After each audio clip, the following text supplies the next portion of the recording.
hooyadu si degdeg ah bay kor ugu boodday si ay ula dagaalanto jinniga kalluunka intii uu si waali ah biyaha isugu garaacayay ma uusan ogaan in jinniga kalluunka uu si kedis ah gadaashiisa uga soo baxay isla markiiba hooyadu way qotantay hal tallaabona ma qaadin si tartiib ah ayuu jinniga kalluunka uga soo istaagay biyaha iyadoo hooyadu isku dayaysay inay gabadheeda ka doonayso jinniga kalluunka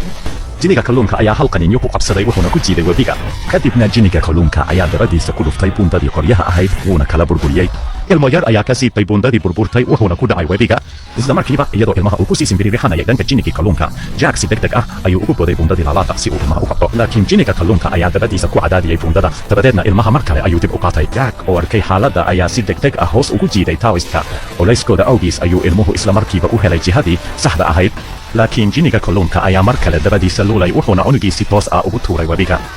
jack oo si degdeg ah uga falceliyey ayaa ka faa'iidaystay buundadii wareegaysay wuxuuna ilmihii ka badbaadiyey afka jinniga kalluunka isla markiiba uu mar kale xeebta u fuulay jinniga kalluunka ayaa haddana biyaha ka soo booday dadkii tuulada ayaa si degdeg ah u gooyay xadhiggii kalluunkan weyn